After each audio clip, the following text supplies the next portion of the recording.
வணக்கம் நேயர்களே, புகார் பெட்டி நிகழ்ச்சிக்கு உங்களை அன்புடன் வரவேற்கிறோம். இந்த நிகழ்ச்சியில் நீங்கள் உங்கள் பகுதியில் உள்ள குறைகளையும் புகார்களையும் திரையில் தெரியும் எண்ணான 0424311361 என்ற எண்ணிற்கு நீங்கள் தெரிவிக்கலாம். அதேபோன்று கடிதம் வாயிலாகவும் உங்கள் புகார்களை நீங்கள் தெரிவிக்கலாம். தெரிவிக்க வேண்டிய முகவரி ராஜ் நியூஸ் புகார் பெட்டி எண் 32 போயஸ் 2வது தெரு, தேனாம்பேட்டை, சென்னை 18 என்ற முகவரிக்கு நீங்கள் கடிதம் வாயிலாக அனுப்பலாம்.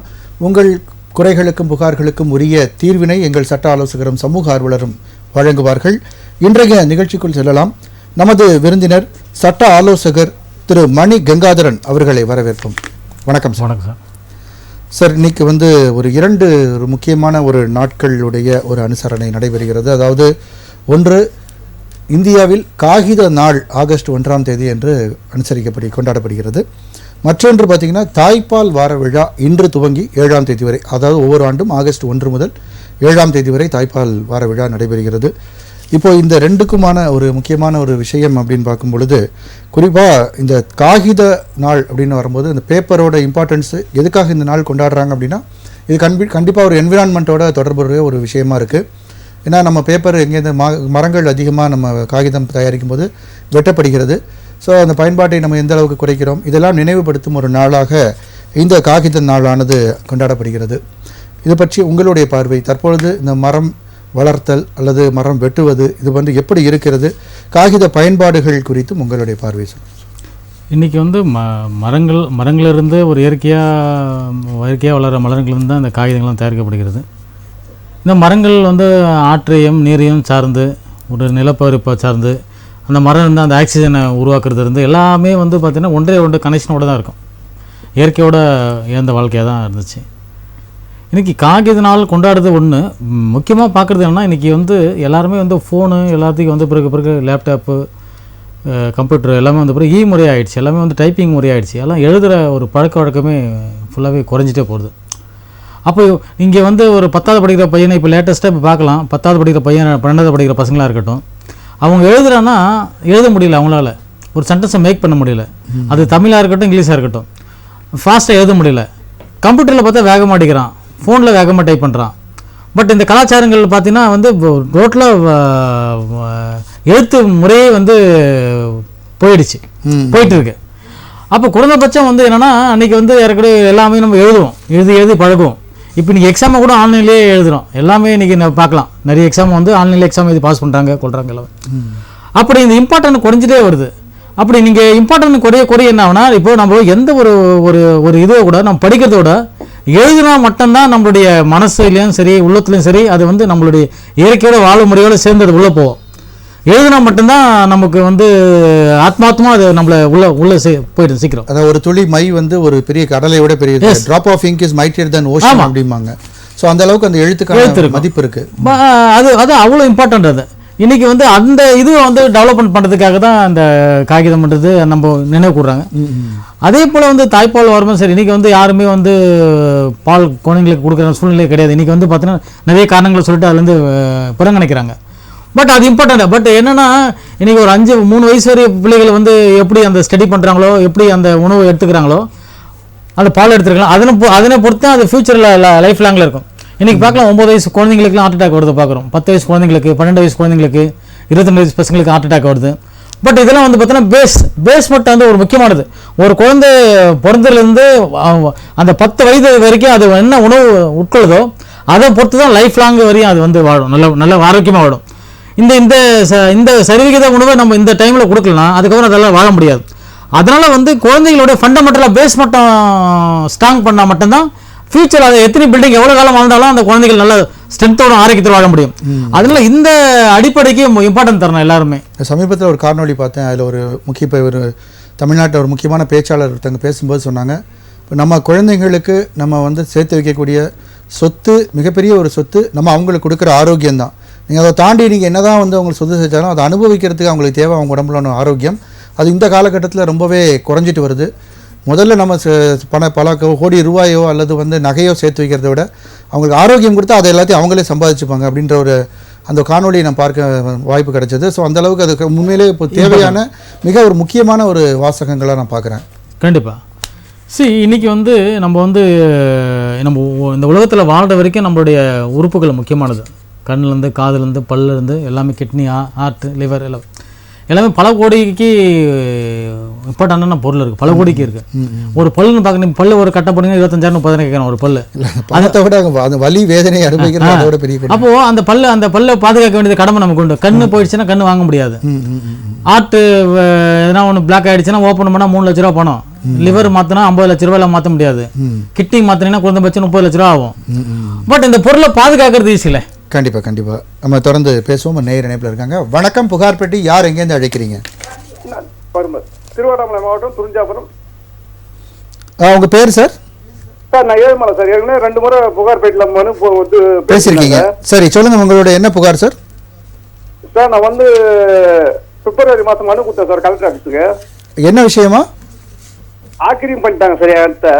சரி, நான் வந்து காமிச்சிட்டேன். இடம் எதுக்குன்னு சொல்கிறாங்க சார். அது சரி. அது வந்து இன்னும் எல்லாமே ஆக்கிரமிப்பு பண்ணுறதுக்கு நோட்டீஸ் எல்லாம் அனுப்பிட்டாரு அவரு. ஒரு இது வரைக்கும் எந்த நடவடிக்கையும் எடுக்கல. போய் வீடியோ பார்த்தா வீடியோ வந்து தாஸ் தர்பார்ன்றாரு. தாஸ் தர்பார் சொன்னா வீடியோ பார்க்க சொல்றாரு. மாத்தி சொல்லி ஆக்கிரமிச்சு இருக்கிறது யாரு சார்? குப்பன் கண்டன். இல்ல அவங்க ரிலேட்டிவா இல்லைன்னா அசல் வெளியாட்களா? இல்ல உங்களுக்கு சொந்தக்காரங்க அந்த இடத்துக்கு பக்கத்துல இருக்கிறவங்களா இல்ல தெரியாத வெளியாட்களான்னு கேக்குறேன். இல்ல வெளியாட்கள் தான் சார். அவங்க சொந்தக்காரலாம் இல்ல சார். அவங்க நான் வந்து 1966 வந்து நான் பத்திரம் பட்டா எல்லாமே ரெடியா வச்சுக்கிறேன் சார். அது சரி. திரு மணிகங்காதரன் ஐயா வணக்கம். வணக்கம் சார். இப்போ நீங்க புகார் கொடுத்து எவ்வளவு நாள் ஆகுது? நான் பிப்ரவரி மாசமே கொடுத்துட்டேன் சார். சரி சரி. அதுக்கப்புறம் வந்து புகார் பெட்டிக்கு வந்து 2 டைம் வந்து உங்களுக்கு ஃபோன் பண்ணி சொல்லிட்டேன் சார் நானு. சரி சரி சரி. இப்போ என்ன என்கொயரி போட்டிருக்காங்களா? என்கொயரி வந்து போன்ல வந்து நான் வந்து போன வாரம் கூட போய் தாஸ் சார் போய் பார்க்க போறேன். தாஸ் சார் வந்து வீடியோ பாருன்றாரு. வீடியோ பார்க்க சொன்னா தாஸ் சார் பார்க்க சொல்றாரு சார். மாத்தி பேசிக்கிறாங்க. அதான் அது வந்து பச்சையை வர காமிக்கிறேன் சார். வந்து வீடியோ வந்து ஆக்கிரமிப்பு பண்றது வந்து. Hello sir. சொல்லுங்க ஐயா சொல்லுங்க ஐயா. ஒன்றும் இல்லை. இப்போ நீங்க வந்து அது வந்து நீங்க ஆக்கிரமிப்பு தானே பண்ணிருக்காங்க. இப்போ உங்களுக்கு பத்திரம் எல்லாம் இருக்கு, எல்லாமே இருக்கு. சரி ஓகே. நீங்க வந்து இந்த வீடியோ ஆடியோ விட்டுருங்க. நீங்க வந்து சென்ட்ரல் கிரைம் பிரான்ச்ல புகார் பண்ணுங்க சார். வந்து இப்போ வந்து நேத்து போய் காத்து வந்து வீடியோ தான் எடுத்து கொடுக்கணும். ஊராக இல்ல இப்போ அவன் இப்போ வந்து உங்க இடத்த ஆக்கிரமிப்பு பண்ணி வச்சிருக்காங்க. சரிங்களா? இப்போ வந்து அவனுக்கு எந்த டாக்குமெண்ட் கேளுங்க சார் சொல்றது. அவனுக்கு எந்த டாக்குமெண்ட் இருக்குதா? எதனா இருக்கா? அந்த இடத்தை பத்தி உரித்தான டாக்குமெண்ட் எதனா இருக்கா? எதுவுமே இல்ல சார். அவங்க வந்து எதுவுமே இல்ல. அப்போ வந்து நீங்க வந்து என்னோட இடத்த வந்து ஆக்கிரமிப்பு பண்ணிருக்காங்கன்னு சொல்லி நீங்க வந்து போலீஸ் ஸ்டேஷன்ல கம்ப்ளைண்ட் கொடுத்தீங்களா? முதல்ல ஏற்கனவே குத்தாச்சு. அவர் எடுக்கல. அவர் வந்து நான் வந்து தாலுகா ஆஃபீஸ்ல போய் வட்டாட்சியர் தான் தாலுகா ஆஃபீஸ்ல தான் போய் பார்க்க சொல்றாரு அவரு. சார் இது வட்டாட்சியர் தாசில்தார் எல்லாம் பாக்குறது எப்படின்னா, நீங்க வந்து இப்ப 2 பேருமே இடம் எங்களுக்கு சொந்தம்னு சொல்றீங்க. 2 பேரும் டாக்குமெண்ட் வச்சிருந்தீங்கன்னா விசாரிப்பாங்க சார். அவர் வந்து என்ன சொல்றாரு சார்? எஸ்ஐ வந்து நான் போய் பார்த்தேன் சார். அவர் வந்து சொல்லுங்க சார், தொடர்ந்து பேசுங்க. அதான் சார் நான் வந்து போலீஸ் ஸ்டேஷன் கம்ப்ளைண்ட் கொடுத்தா அது வந்து தாசில்தார் தான் பார்க்கணும். அந்த தாலுகா ஆஃபீஸ் போய் பாருங்க. தாலுகா ஆஃபீஸ்ல இருந்து ஆரை வச்சு மணிகாரை வச்சு சர்வேரை வச்சு அழுது நான் இடத்த காமிச்சிட்டேன். எனக்கு சொத்துக்குதுன்ட்டு எல்லாமே காமிச்சிட்டேன். வழிக்குதுன்ட்டு சரி டிராயிங்கோட வச்சு அனுப்பியாச்சு. மனு எல்லாமே அவங்க நோட்டீஸ் எல்லாம் கொடுத்துட்டாங்க. ஆக்கிரமிப்பு பார்க்க நோட்டீஸ் அனுப்பிட்டாங்க. சரி. எந்த தாசில்தார் போய் பார்த்தா வீடியோ தான் ஊராக வளர்ச்சில தான் எடுக்கணும்னு சொல்லிட்டு அவர் அனுப்புறாரு. திரும்ப அனுப்பிங்கிறாரு. திரும்ப ஒரு பெட்டிஷன் போட்டோம் கலெக்டருக்கு. ஸோ நீங்கள் வந்து இதில் சென்ட்ரல் சார் சொன்ன மாதிரி எல்லா போலீஸ் பார்த்துட்டீங்களா? சொல்லுங்க சார். ஐயா ஒன்றும் இல்லை. நீங்கள் வந்து உங்கள் என்கொயரிங்க வந்து எந்த ஸ்டேஜில் இருக்குன்னு பாருங்கள். உங்களுக்கு வந்து சம்மன் அமைச்சிருக்காங்களா? ஆப்போசிட் உங்களுக்கு சம்மன் அமைச்சிருக்காங்களா? நோட்டீஸ் சொல்கிறீங்களா? சம்மனாக தான் இருக்காது. சம்மன் இல்லை சார். நான் வந்து எனக்கு வந்து வீடியோ ஒன்று அனுப்பிக்கிறாரு சார். சரி. தாஸ் சார் ஒன்று அனுப்பிக்கிறாரு எனக்கு. என்கொயரிங்க வர சொல்லியிருக்காரா? என்கொயரிக்கு வர சொல்லல. அவங்களே வந்து நோட்டீஸ் அனுப்புனாங்க. நான் போய் பார்க்குறேன். அவங்கள போய் பார்க்குறேன். எந்த ஒரு பதிலும் சொல்லல அவங்க. சரி ஐயா ஒன்றும் இல்லை. உங்களுக்கு நிகழ்ச்சி முடிஞ்சு நான் உங்களுக்கு தொடர்பு கொள்றேன். நிகழ்ச்சி முடிஞ்சா கண்டிப்பா உங்களை தொடர்பு கொள்வாங்க. உங்களுக்கு என்ன ஒரு நிமிஷம் சார். வந்து வட்டாட்சியர் வந்து வீடியோ தாசில்தார் காமிக்கிறார் சார் மனு. சரி ஓகே, நோ ப்ராப்ளம் சார். இப்போ நீங்க உங்களுக்கு கண்டிப்பா சார் நிகழ்ச்சி முடிஞ்சா கூப்பிடுவாங்க. நீங்க ஃபுல் டீடைலும் சொல்லுங்க. சரி சார். உங்களுக்கு தேவைப்பட்டதுன்னா அந்த ஏதாவது கடிதங்கள் நீங்க காப்பி அனுப்பினா கூட நீங்க அனுப்பிச்சு விடுங்க. அதெல்லாம் பார்த்துட்டு உங்களுக்கு கண்டிப்பா ஹெல்ப் பண்ணுவாங்க. சரிங்களா? புகார் பெட்டி மனு அனுப்பிட்டு சார் நான் கண்டிப்பா உங்களை தொடர்பு கொள்வாங்க. இப்போ சரி சார். நீங்கள் டீட்டெயில் எல்லாமே அப்போ சொல்லுங்கள். ஓகேங்களா? தேங்க்யூ. அழைத்ததுக்கு நன்றி. அதான் சார். இப்போது இவர் சொல்லக்கூடிய விஷயங்கள் பார்க்கும்பொழுது அதான் எல்லாரும் கொடுத்துருக்காரு. இந்த ஆக்கிரமிப்புகள் மேபி இன்ஃப்ளூயன்ஸ் அதிகமாக இருக்கு. இவர் சொல்கிற 2 ஆஸ்பெக்டில் சொல்கிறார். ஒன்று வந்து இடத்த ஆக்கிரமிப்பு பண்ணிட்டாங்கன்னு சொல்கிறாரு. இப்போ இடம் வந்து ஆக்கிரமிப்பு பண்ணிட்டாங்க. இப்போ வந்து ஃபேக்கான டாக்குமெண்ட் வச்சிருந்தாங்கன்னா இப்போ போலீஸே இதில் தலையிடுறாங்க அதிகமான. போலீஸ் வந்து இப்போ நீங்கள் சிவில் கேஸ் தலையிட இல்லை இதுலன்னா இப்போ 2 பேரும் ஓனர்ஷிப்பில் பிரச்சனை ஒரு சொல்லுவோம். அது வந்து அவங்க வந்து ஒரு ஃபேக்கான டாக்குமெண்ட் வச்சிருந்தாங்கன்னா அது வந்து நில அபகரிப்பில் வரும், கிரிமினல். ஆமாம், கிரிமினல் அஃபென்ஸாக வந்துடும். அப்போ வந்து அதுக்குன்னு சென்ட்ரல் சிசிபி இருக்குது, அவங்க கூப்பிட்டு விசாரிக்கிறாங்க. அது எஸ்பி ஆஃபீஸ்லேயே ஒரு விங் இருக்குது தனியாக. ஆமாம், திருவண்ணாமலையில் வந்து சென்ட்ரல் கிரைம் பிரான்ச்னு ஒன்று இருக்குது. பட் அவங்களே அதை விசாரித்து இது மாதிரி இப்போ ஒரிஜினல் ஓனர் யாருன்னு பார்ப்பாங்க. இல்லை நீ எப்போ நீ பொய்யா இருக்க, இல்லை நீ இதில் நீ போலன்னா உங்களை எஃப்ஐஆர் பண்ணணும்னு சொன்னால் ஆட்டோமேட்டிக்காக வெளியே போயிடுவாங்க. அந்த பட் அவன் என்னோட டாக்குமெண்ட் வச்சுருந்தானா அந்த ரெண்டு டாக்குமெண்ட்டில் எது உண்மைன்றதை பார்ப்பாங்க. இதுதான் வெரைட்டிஸ், வேறு எதுவும் கிடையாது. Okay okay okay. ஸோ நீங்கள் பேசிட்டு இருந்தீங்க, அதாவது இந்த உறுப்புகள் மாற்று அறுவை சிகிச்சை பல கோடி பல லட்சங்கள் செலவாகும். இன்னைக்கு வந்து இம்பார்ட்டன்ட் சார். நம்ம ஒரு லைஃப் லாங் வாழ்ற வரைக்கும் கிட்னி முக்கியம், லிவர் முக்கியம், ஹார்ட் முக்கியம்.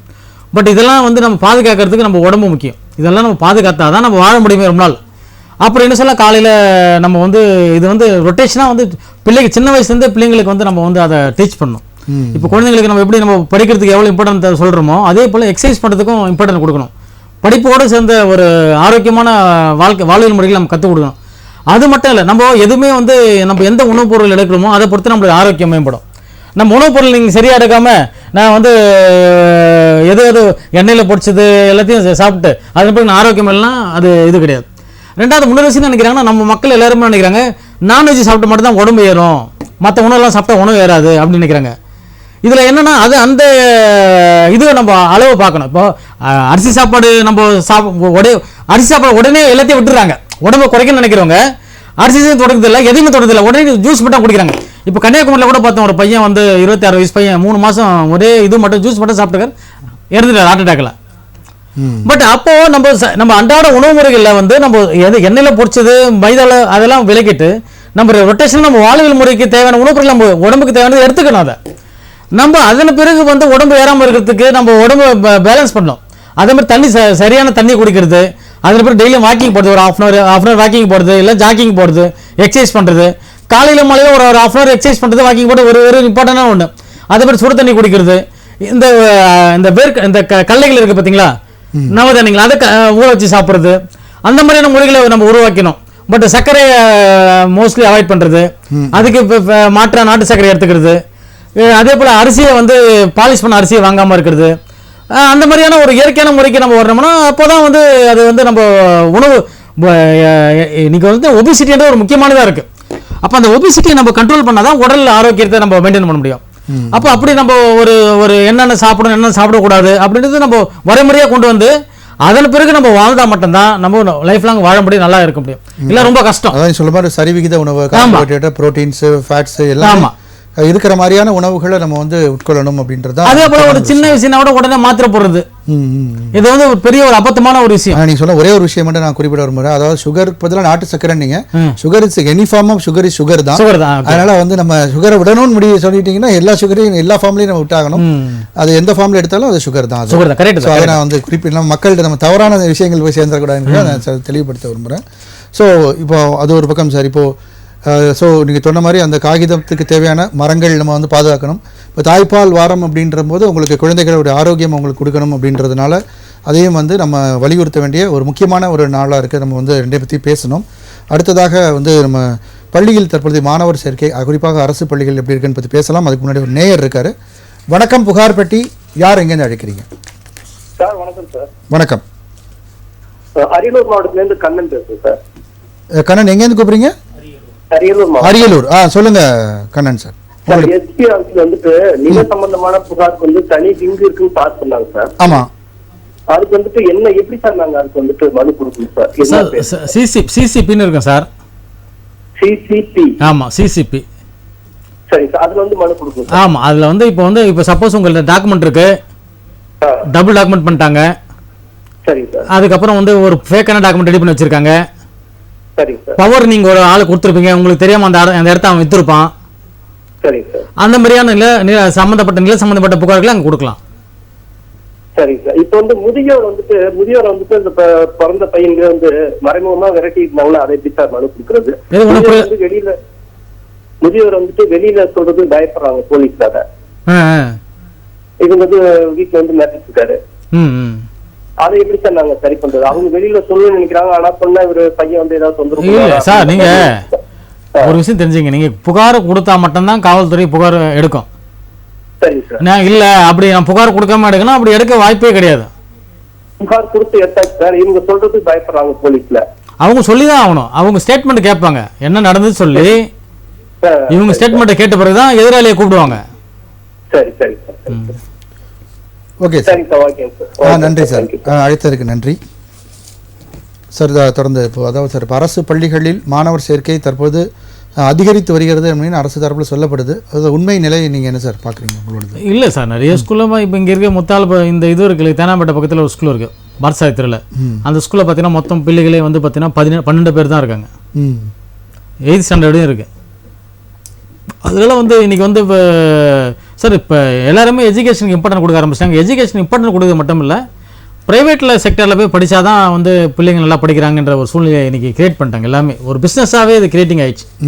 இப்போ நீங்கள் வந்து இந்த அவங்க கொடுக்குற அந்த காம்படிஷன், இந்த தனியார் பள்ளிகள் கொடுக்குற காம்படிஷன் வந்து அரசு பள்ளிகளை எல்லாமே வாஷ் அவுட் பண்ணிச்சு. இந்த கொரோனாவில் வந்து எல்லாமே அரசு பள்ளியில் சேர்த்தாங்க, ஃபீஸ் கட்ட முடியாமல் சூழ்நிலை. பட் மீண்டும் வந்து அரசு பள்ளியிலேருந்து எல்லாமே டிசி வாங்கிட்டு திருப்பியும் ப்ரைவேட் செக்டர் நோக்கி மக்கள்லாம் போகிறாங்க. ஓகே, அது ஒரு முக்கியமான காரணம். இன்றைக்கி வந்து பிள்ளைகள் வந்து இப்போ அது மட்டும் இல்லாமல் அரசு பள்ளியில் வந்து தமிழ் மீடியம் இருக்குது, இங்கிலீஷ் மீடியம் இருக்குது. ஆனால் தேர்ட் லாங்குவேஜ் வந்து ஹிந்தி கிடையாது. பட் ப்ரைவேட் செக்டரில் ஹிந்தி இருக்குது. பட் அதனால் வந்து அதை நோக்கியும் மக்கள் வந்து சரி ஓகே நம்ம பிள்ளை கற்றுக்கிட்டோம் அப்படின்னு சொல்லி அதை நோக்கியும் போகிறாங்க. அது மட்டும் இல்லாமல் வந்து ப்ரைவேட்டில் வந்து பார்த்தீங்கன்னா ஒரு காம்படிஷனு, ஒரு ஸ்போர்ட்ஸு, அது எதனா ஒன்று டிராயிங் காம்படிஷனு, எதனா ஒன்று டெய்லியும் எதனா ஒன்று கொடுத்துட்டே இருக்காங்க. பட் அதெல்லாம் மக்கள் நினைக்கிறாங்கன்னா பட் இங்கே தான் பிள்ளைங்க நல்லா படிக்குது போல அப்படின்னு சொல்லிட்டு அதை அவங்க ஃபுல் கான்சென்ட்டாக அதில் போயிடுது. நீங்கள் இங்கே மட்டும் குக்கிராமத்தில் போனால் கூட சரி, அங்கே இருக்கிற ஒரு தனியார் பள்ளியில் தான் பிள்ளைகளை சேர்க்குறாங்க தவிர அரசு பள்ளிகளை சேர்க்க மாட்டாங்க. அது மேலே நம்பிக்கை வந்து மக்களுக்கு வரல. முக்கிய காரணமாக நீங்கள் என்ன பார்க்குறீங்க சார்? முக்கிய காரணம் நம்பிக்கையாக வரணும். அதுக்கு வரேன் சார். நம்பிக்கை வரதுக்கு என்ன செய்ய வேண்டும் அப்படின்றத நம்ம பேசுவோம். ஒரு நேயர் இணைப்பில் இருக்காங்க. வணக்கம், புகார்பட்டி. யார் எங்கேருந்து அழைக்கிறீங்க? வணக்கம், உங்கள் பேர் சொல்லுங்கள். ஒட்டக்கடை சார். ஒட்டக்கடை பக்கத்தில் நரசிங்கம் கிராமம் சார். பேர் உங்கள் பேர்? என் பேர் பழனிசாமி. பழனிசாமி, சொல்லுங்கள், உங்களுடைய புகார் சொல்லுங்கள். என் மகளுக்கு நேற்று வேலை ஆட்டுக்கிட்டு இருக்கும்போது மிச்சி அடித்து எலும்பு கல்வி எலும்பு உடைஞ்சு போயிடுச்சு. சரி சார்.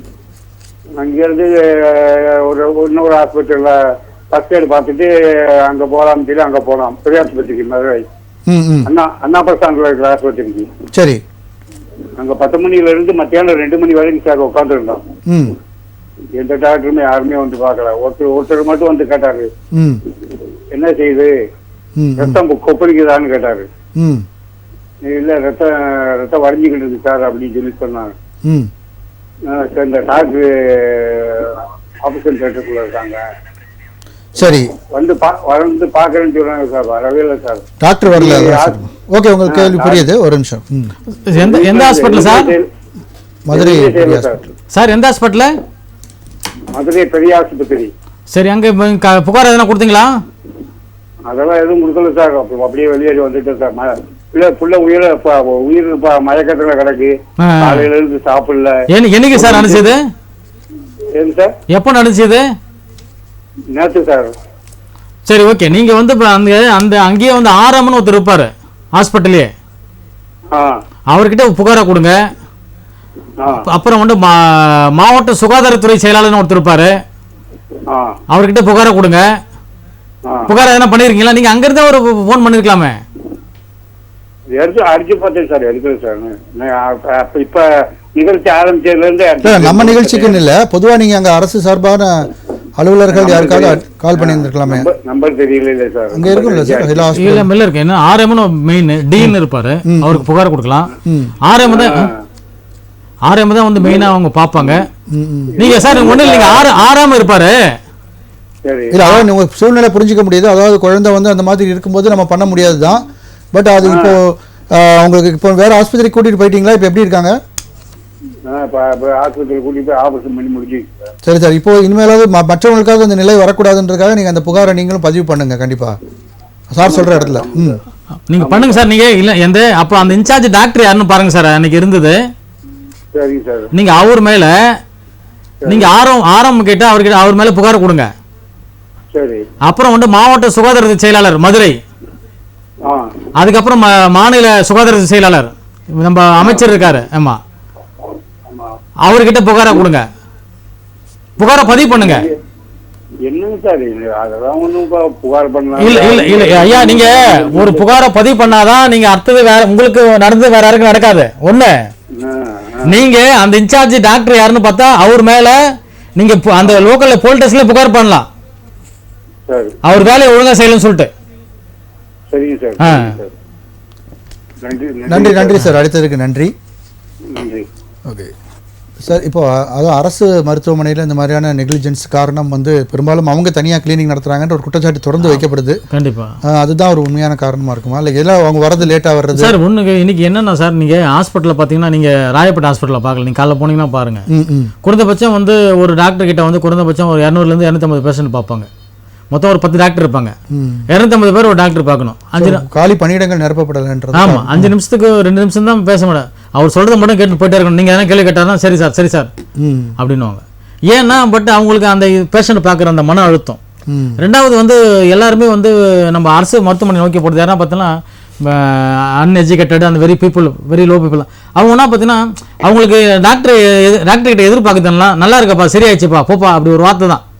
ஆனா அது அப்படி சொல்ல வேண்டிய சூழ்நிலை அங்கே. நீங்க சொன்ன மாதிரி அப்போ ஏற்கனவே ஒரு சம்பவம் நடந்து ஞாபகம் இருக்கலாம் உங்களுக்கு. ஒரு அரசு ஆஸ்பத்திரியில் ஒரு டாக்டர் மருத்துவரை கத்தியால் குத்திட்டாங்க. அதனால அந்த கேட்டதுக்கு அந்த டாக்டர் வந்து எல்லாத்தையும் கொஞ்சம் கோபமா பேசுவார் அப்படின்ற மாதிரி சொல்லப்பட்டது இங்கே கிண்டியில். ஆனால் அப்போ இந்த அழுத்தம் வந்து அவர்களுக்கும் இருக்க தான் செய்யும். நீங்க 250 பேஷண்ட்டை பார்த்தீங்கன்னா அது நீங்க வந்து காலையில் அவங்க 7 மணிக்கு வந்துடுவாங்க ஓபிக்கு. 7 to அதிகபட்சம் 9:30 முடிஞ்சிடும். அதுக்குள்ள வந்து பார்த்துட்டு அதுக்கப்புறம் வந்து வேற டியூட்டி போடுவாங்க அவங்களுக்கு. அப்போ இதுக்குள்ள பார்க்கணும் அவங்க. அப்போ என்ன பண்ணுவீங்க, இதை பார்த்துட்டு அதுக்கப்புறம் அவங்க இன்பேஷண்ட் இருப்பாங்க, இன்பேஷண்ட்டை போய் பார்க்கணும். அவங்களுக்கு ஆப்ரேஷன் தேட்டர் அலர்ட் பண்ண ஆப்ரேஷனுக்கு போகணும். பட் இந்த வேலையெல்லாம் பார்க்கணும். பட் அவங்க மனத்தோடு இருக்காங்க. ரெண்டாவது எல்லாரையும் வந்து அவங்களால சரிசமமாக பார்க்க முடியல. அது ஒரு முக்கியமான காரணம். அவங்களுக்கான சேலரியும் அதிகம் ஹைக் பண்ணி கொடுக்கணும். இன்னைக்கு வந்து நிறைய மருத்துவர்கள்லாம் போராட்டம் பண்ணாங்க சம்பளம் தரலன்னு. அது ஒரு இம்பார்ட்டண்டான ஒன்று.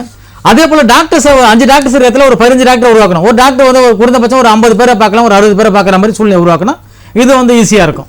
இல்லைன்னா ரொம்ப கஷ்டமாக தான் இருக்கும். இல்லை இடையில வந்து மருத்துவ படிப்பு படித்தோன்னே ஒரு வருஷம் கிராமத்தில் சர்வீஸ் பண்ணாங்க. அதுக்கு மிகப்பெரிய ஒரு எதிர்ப்பு தெரிவித்தாங்க. இல்லை குறைஞ்சபட்சம் இந்த இன்டர்ன் டாக்டர்ஸாக வந்து அரசு அதிகமான மக்கள் வரக்கூடிய இடத்துல அவங்களெல்லாம் பண்ணாங்கன்னா ஓபி அவுட் பேஷண்ட்ஸை பார்க்கறதுக்கு அவங்களாவது யூஸ் பண்ணிப்பாங்க. அந்த மாதிரியான சார் நீங்கள் அப்படி நினைக்கிறீங்களே. இப்போ நீங்கள் ராயப்பேட்டை ஜிஹெச்சில் பார்த்தீங்கன்னா குறைந்தபட்சம் ஒரு நாளைக்கு வந்து 10,000 பேர் வருவாங்க அவுட் பேஷண்ட்டாக.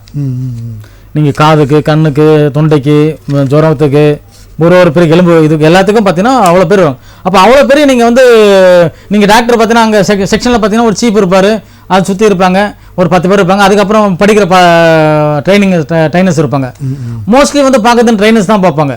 அதை தாண்டி கொஞ்சம் கிட்டிக்கலாக இருந்தால் டாக்டர் பார்ப்பாங்க. அதுக்கப்புறம் இன்னும் எதனா உங்களுக்கு டவுட் இருந்தால் சீப் பார்ப்பார். இப்படி தான் இருக்கும். பட் இவங்களுக்கு எல்லாம்னா இன்னைக்கு வந்த பேஷண்ட்டை அவுட் பண்ணணும், அவ்வளோதான். நீங்கள் பார்க்கலாம் ஒரு சின்ன சீட்டு மாதிரி இருக்கும், அதெல்லாம் எழுத மாட்டாங்க. 1 மாத்திரை 4 4 3 2 4 அவ்வளோதான் பேர் கடக்குன்னு. நீங்கள் இங்கே மாத்திரை அவங்க வந்தீங்கன்னா அங்கே ஒரு பெரிய கியூ இருக்கும். அங்கே மாத்திரை பாதி அவைலபிள் இருக்கு. ஆமாம், அதுக்கு நம்ம பால் அவைது இருக்காது. அப்போ இருக்குது தான்ப்பா, வாங்கின்னு போப்பா, அவ்வளோதான். பட் இதை தாண்டி நீங்கள் என்ன பெரிய சர்க்குலேட் பண்ண முடியும் சொல்லுங்கள்? இன்றைக்கி ஹாஸ்பிட்டலுக்கு தான் அவ்வளோ பணம் ஒதுக்குறாங்க. ஒரு அரசாங்கம் வந்து குறைந்தபட்சம் கல்விக்கும் ஹாஸ்பிட்டலுக்கு தான் அவ்வளோ நிதி ஒதுக்குறாங்க. அந்த நிதியெல்லாம் எங்கன்னு தெரில. பட் அதெல்லாம் வந்து நீங்கள் வந்து அவர்கள் திடீர்னு ஒரு ஆய்வு மேற்கொள்கிறாரு. அந்த மருத்துவமனையில் சில நடவடிக்கைகள் மேற்கொள்ளப்படுது. ஆனால் ஒவ்வொரு ஆஸ்பத்திரிலையும் அமைச்சர் வந்து பார்த்தா தான் நீங்கள் அமைச்சர் போய் பார்க்கணும் அவசியம் இல்லை. நீங்கள் சார் நீங்கள் மாடிஃபை பண்ணிங்கன்னா ஒரு ஹாஸ்பிட்டல் எப்படி இருக்குன்னா இங்கே உட்காந்து தலைமை சைக்கிள் உட்காந்து பார்த்துலாம் சார். அங்கே போகணுன்னு அவசியம் கிடையாது. எல்லாம் கேமரா ஆகிடுச்சு. நீங்கள் மானிட்டரிங் பண்ணலாம். இங்கே ஒரு ஆளை போட்டிங்கன்னா யார் என்ன நடக்குதுன்னு பார்க்கலாம், யார் வராமல் போகிறோம் எல்லாத்தையும் பார்த்துக்கலாம். பட் அதெல்லாம் கிடையாது. இன்னைக்கு வந்து கட்டமைப்பு முதல்ல கட்டமைப்பு இல்லாமல் இருக்குது தான் இதுக்கு மிகப்பெரிய தோல்வியை வந்து கட்டமைப்பு ஹாஸ்பிட்டலில் டாக்டர் இல்லாமல் இருக்கிறது தான். ஏறக்குறைய ஒரு 50,000 டாக்டர்ஸ் கிட்டத்தட்ட டாக்டர்ஸ் இல்லாமல் இருக்காங்க. பணியிடங்கள் செவிலியர்கள் நிரப்பப்படலை, லேப் டெக்னீஷியன் நிரப்பப்படலை, அதுக்கப்புறம் பார்மசி மாத்திரை கொடுக்குறாங்க அவங்களும் நிரப்பப்படலை. இப்போ எல்லாமே இப்போ நீங்கள் வந்து ரிட்டையர் ஆகிட்டே இருக்காங்க. ஆனா இப்ப இருக்கிற 10 பேர்ல 5 பேர் ரிட்டையர் ஆயிட்டாங்க. அந்த 5 பேர் தான் பாக்குறாங்க. அந்த பணிச்சுமை அவங்களுக்கு அதிகமாயிடுச்சு. அவங்க தொடர்ந்து பேசுவோம். நேர் இணைப்புல இருக்காங்க. வணக்கம், புகார்பட்டி. யார் எங்க இருந்து அழைக்கிறீங்க? வணக்கம் சார், என் பேரு சுப்பிரமணி சார், தர்மபுரி மாவட்டத்துல இருந்து பேசுறேன். சொல்லுங்க சுப்பிரமணி சார், உங்களுடைய புகார் சொல்லுங்க. சார், என்னது 2 சந்தேகம் சார். இந்த தகவல் அறியும் உரிமை சட்டத்துல தகவல் கேட்கும் போது என்னை வந்து 3வது பார்ட்டின்னு குறிப்பிடுறாங்க சார். 3வது பார்ட்டின்றது யாரை குறிக்கிறது சார்? அது ஹலோ மணிகங்காதரன் ஐயா. வணக்கம் சார். ஐயா வணக்கம். வணக்கம் சார், சுப்பிரமணி. யாருக்கு நீங்க அமிச்சீங்க? இது ஒரு முன்னாள் படை வீரர் நல அலுவலகத்துல வந்து என்னுடைய தந்தையோட தகவல் கேட்கிறேன் சார் நானு. சரி. அதுல வந்து அவங்க என்ன பதில் கொடுக்குறாங்கன்னா 3வது பார்ட்டின்னு என்னை குறிப்பிட்டு தகவல் கொடுக்க மறுக்கிறாங்க சார். இல்ல, தேர்ட் பர்சன். இப்போ இண்டிவிஜுவலா பத்தி கேட்க சொல்ல, நீங்க இண்டிவிஜுவலை பத்தி கேட்க சொல்ல தேர்ட் பர்சன் நீங்க 3வது நபர்ல, தேர்ட் பர்சன் நீங்க அதுக்கு எதுக்கு சம்பந்தம் இல்லாத நபர்னு அர்த்தம். அவங்க அந்த மாதிரி காரணம் காட்டி அந்த ஆமா, அது வந்து சில பர்சனல் எல்லாம் கேட்டா கொடுக்க மாட்டாங்க சார். இல்ல, அது பர்சனல் ஒண்ணும் இல்ல, அலுவலக. இல்ல, நீங்க அப்பீல் போடுங்க. இது பர்சனல் கிடையாதுன்னு சொல்லிட்டு நீங்க அப்பீல் போடுங்க. சரி சார். இன்னொன்னு சார், அதே தகவலுக்கு அவங்க இன்னொரு காரணம் சொல்றாங்க. நீதிமன்றத்துல வழக்கு நிலுவையில் உள்ள போது தகவல் அளிக்க வழிவகை இல்லை அப்படின்னு தகவல் அறியும் உரிமை சட்டத்தை காட்டுறாங்க சார். அது மாதிரி இருக்குங்களா சார்? எதனா கேஸ் போட்டிருந்தா அது மாதிரி சொல்லுவாங்க. அந்த மாதிரி தகவல் கொடுக்கூடாதுன்னு யாரும் படை வீரர்கள் யாரும் கேஸ் போட்டிருந்தா அந்த நம்பர் எதனா கேளுங்க அவர்கிட்ட. அது உண்மையா பையன் கேளுங்க. அது வந்து அது மாதிரி தகவல் அறிவு உரிமை சட்டத்துல ரூல்ஸ் இருக்குதுங்களா? இல்ல, முதல்ல கேஸ் இருக்குதுங்களா அது மேல?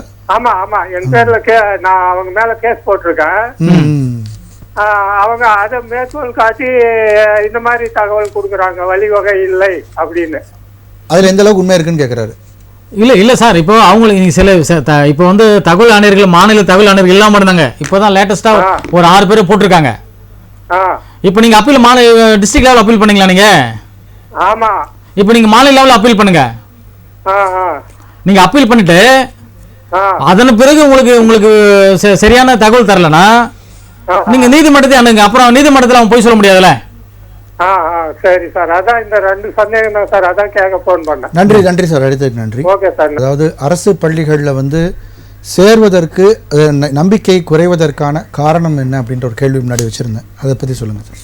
சார், நம்பிக்கை குறையறதுக்கு முக்கியமான காரணம் வந்து அந்த கட்டமைப்பு தான் சார். இப்போ ஸ்கூலில் போனால் வந்து டீச்சர்ஸ் ஷார்ட்டேஜ் ஒன்று, 2வது வந்து அவங்க எடுக்கிற பாடங்கள் எல்லாம் வந்து பாடங்கள்லாம் பார்த்தீங்கன்னா பயங்கரமாக எடுப்பாங்க. அரசு ஆசிரியர்கள்லாம் பார்த்தீங்கன்னா ரொம்ப நாலேஜாக இருக்கும். ஆனால் பட் இப்போ பெற்றோர்கள் வந்து அரசு பள்ளியை நம்ப மாட்டுறாங்க. அது அவங்களுடைய மன ரீதியாகவே வந்து அரசு பள்ளி மேலே ஒரு நம்பிக்கை இல்லாமல் அங்கெல்லாம் இப்போ படிக்க மாட்டாங்க, அங்கே படிக்கிற பசங்களாம் படிக்க மாட்டாங்க, கெட்டு போயிடுவாங்க அப்படின்ற ஒரு கலாச்சாரங்கள் மக்கள் மத்தியில் அது எந்த அளவுக்கு உண்மையாக இருக்குது சார்? அது நீங்கள் மோஸ்ட்லி பார்த்தீங்கன்னா இப்போ ஏன் அப்போ சேர்க்க மாட்டாங்கன்ற ஒரு கொஸ்டின் வருதுல்ல, நீங்கள் அதை பார்க்கலாம்ல. இப்போ நீங்கள் பால்வாடி கூட குறைஞ்சி போச்சுல, பால்வாடி சேர்க்கறது இல்லையா பசங்க? இப்போ பார்த்தோன்னா 100 குழந்தைங்க இருக்குன்னா ஒரு பாதி பிள்ளைங்க தான் பால்வாடிக்கு போதுங்க, பாதி பிள்ளைங்க இதில் சேர்த்துறாங்க, பிரிகேஜில் பிரிகேஜி மாதிரி அப்படி போயிடுதுங்க, அப்படி ப்ரைவேட்டில் போயிடுதுங்க. அப்போ அதை தான் அவங்க நம்புகிறாங்க. கவர்மெண்ட் எது நடத்தினாலும் வந்து நம்ப மாட்டுறாங்க.